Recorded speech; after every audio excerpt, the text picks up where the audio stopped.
அனைவருக்கும் வணக்கம். நேராக டாபிக் போயிடலாம். இப்போ காம்பவுண்ட் எஃபெக்ட் மூலம் அளவில்லாத பணம் அப்படிங்கிற டைட்டில் தான் பார்க்குறோம். உதாரணமாக 2 அண்ணன் தம்பிகளை எடுத்துக்கலாம். 2 பேர்த்துக்கும் ஒரே வருமானம், மாத வருமானம் ஒரு 60,000 வச்சுக்குவோம். அவங்களுக்கு வயது 30 வயதுன்னு வைத்துக்கொள்வோம். இப்போ அண்ணன் மாதம் 60,000 வாங்கி எல்லாமே செலவு செய்து விடுகிறார். இதுவே எனக்கு போதவில்லை என்று கூறுகிறார். அதேபோல் இருக்கும் வர ஜாலியாக இருக்கலாம் அப்படிங்கிற எண்ணத்திலே இருக்கார். நான் பணக்காரனாகிவிட்டால் நிம்மதியாக இருக்க முடியாது என்று கூறிக்கொண்டு செலவு செய்து கொண்டிருக்கிறார். அதேபோல் பணக்காரர் ஆகிவிட்டால் நான் நோயாளியாக ஆகிவிடுவேன். என்னுடைய மருத்துவ செலவிற்கு என்னுடைய பணம் செலவாகிவிடும் என்று கூறிக்கொண்டு ஜாலியாக செலவு செய்து கொண்டிருக்கிறார். அதே மாதிரி எனக்கு பணமெல்லாம் பெரிதல்ல என்கிற மாதிரியும் கூறிக்கொண்டு எல்லா பணத்தையும் செலவு செய்து கொண்டு வீண் விரயம் செய்து கொண்டு இருப்பவராக அவருடைய அண்ணன் இருக்கிறார். ஆனால் தம்பியோ அதற்கு நேர் எதிர்மாறாக இருக்கிறார். மாத வருமானம் ரூ. 60,000 ஒரு 25% சேமிக்கிறார். அதாவது ஒரு 15,000 சேமிக்கிறார். பக்கத்தில் ஒரு கிரீன் ஷர்ட் போட்டிருக்கேன் பாருங்கள்.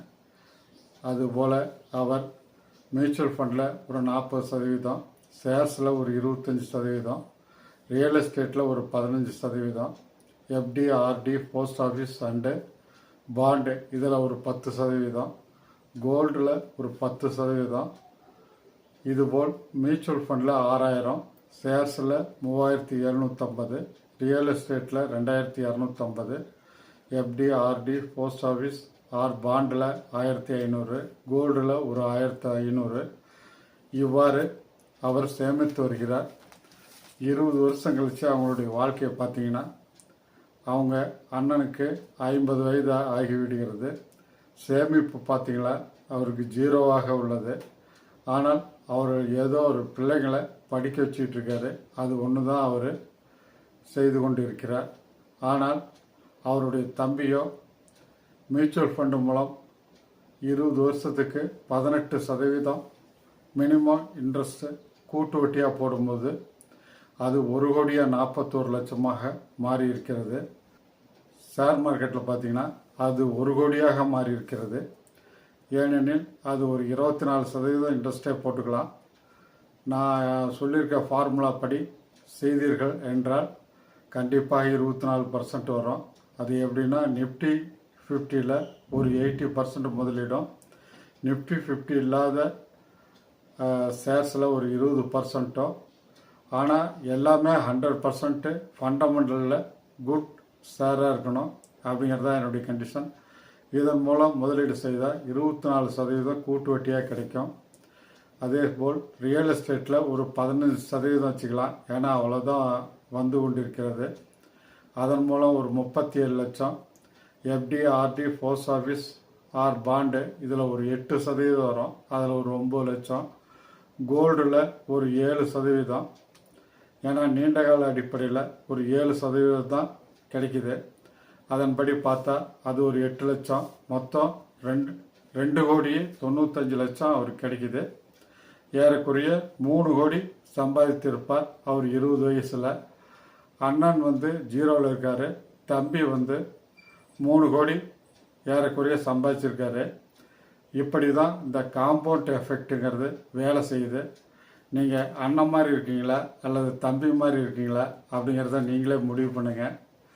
அதற்கடுத்தது ஐடிஸினுடைய Q4 ரிசல்ட்டை பார்ப்போம். Total revenue year on year March 2024 17,923 கோடி, மார்ச் 2025 18,765 கோடி ஏறி உள்ளது.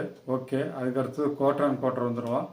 டிசம்பர் 2024 18,790 கோடி,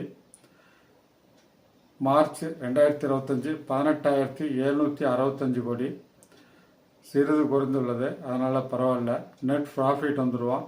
இயர் ஆன் இயர் மார்ச் 2024 5187 கோடி, மார்ச் 2025 19,709 கோடி, ஏறக்குறைய 4 மடங்கு ஏறி இருக்குது. இது வந்து அருமையான ரிசல்ட்னு வச்சுக்கலாம். அதுக்கடுத்தது net profit quarter on quarter December 2024 5009 கோடி, மார்ச் 2025 19,709 கோடி, ஏறக்குறைய இதுவும் ஒரு 4 மடங்கு ஏறி உள்ளது.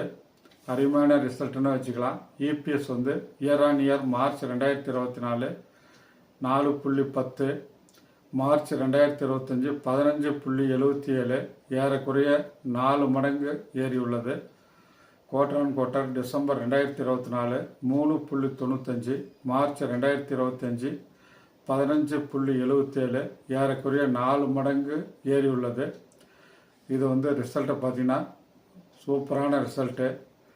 அதாவது ஐடிசி ஹோட்டல் பிரிஞ்சதுனால தான் இவ்வளவு நெட் ப்ராஃபிட்டு இபிஎஸும் ஏறி இருக்கிறது என்று புரிந்து கொள்ளுங்கள்.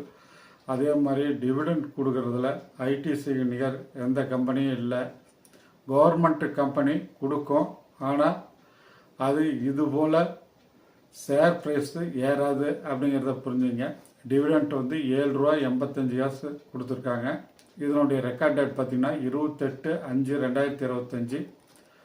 இப்போ தற்சமயம் பார்த்தீங்கன்னா ஃபேட் நிறுவனம் வந்து இதனுடைய ஷேர்களை விற்று கொண்டு இருக்கிறார்கள். இதனால் வந்து இது இறங்கி கொண்டுள்ளது. இதை ஒரு ஆப்பர்ச்சுனிட்டியாக பயன்படுத்தி கொண்டு சிறிதாக வாங்குங்க.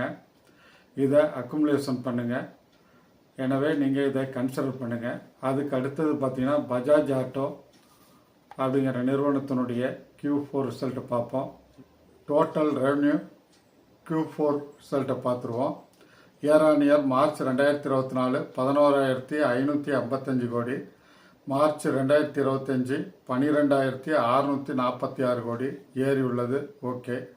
குவார்டர் ஆன் குவார்டர் பார்த்தீங்களா, டிசம்பர் 2024 13,169 கோடி, மார்ச் 2025 12,646 கோடி, சிறிது குறைந்துள்ளது, அதனால் பரவாயில்ல.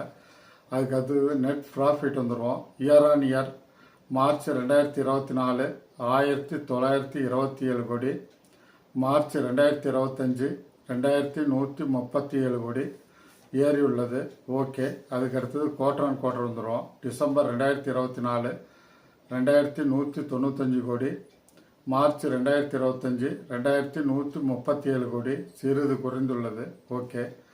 அதுக்கடுத்தது இபிஎஸ் வந்துடுவோம். Year on year March 2024 71.20, March 2025 64.60, சிறிது குறைந்துள்ளது. ஓகே. அதுக்கடுத்தது குவார்டர் ஆன் குவார்டர் வந்துடுவோம். டிசம்பர் 2024 78.70, மார்ச் 2025 64.60, சிறிது குறைந்துள்ளது. ஓகே. இது ஒரு 75% ஒரு நல்ல ரிசல்ட்னே சொல்லலாம். இது வரலாறு காணாத ஒரு டிவிடெண்ட்டை கொடுத்துருக்குது, ₹210. இது வரைக்கும் இவ்வளோ டிவிடெண்ட்டு பஜாஜ் ஆட்டோ அளித்ததில்லை. இதனுடைய ரெக்கார்ட் டேட் பார்த்தீங்கன்னா 20/6/2025. இன்னும் வந்து இது ஸ்ப்ளிட் பண்ணல. இப்போ வந்து இதனுடைய ஃபேஸ் வேல்யூ வந்து ₹10 இருக்குது. இன்னும் இது போனஸ் கொடுக்கறதுக்கு நிறைய வாய்ப்பு இருக்குது. அதனால் இதனுடைய ஷேர் ப்ரைஸ்லாம் ஏறி இது பல மடங்கு பெருகுவதற்கு நிறைய வாய்ப்பு உள்ளது. எனவே இதை கன்சிடர் பண்ணுங்கள். அதே சமயத்தில் இது பிடிச்சிருந்தா லைக் பண்ணுங்கள், சப்ஸ்கிரைப் பண்ணுங்கள், ஃப்ரெண்ட்ஸ் அண்ட் ரிலேட்டிவ்க்கு ஷேர் பண்ணுங்கள். அதே சமயத்தில் ஒரு பெல் ஐக்கானை தட்டி விடுங்க. அப்போ தான் நான் போடக்கூடிய வீடியோக்கள் உங்களுக்கு உடனுக்குடன் வந்து சேரும். அதன் மூலம் நீங்கள் பலன் அடையலாம் அப்படிங்கிறது தான் என்னுடைய கருத்து. மேலும் டைமருக்கு மூலம் பழைய வீடியோக்களை பாருங்கள், மனசை வலிமைப்படுத்துங்க. அடுத்த காணொலியில் இன்னும் சுவாரஸ்யமான விஷயங்களுடன் உங்களை சந்திக்கிறேன். நன்றி, வணக்கம்.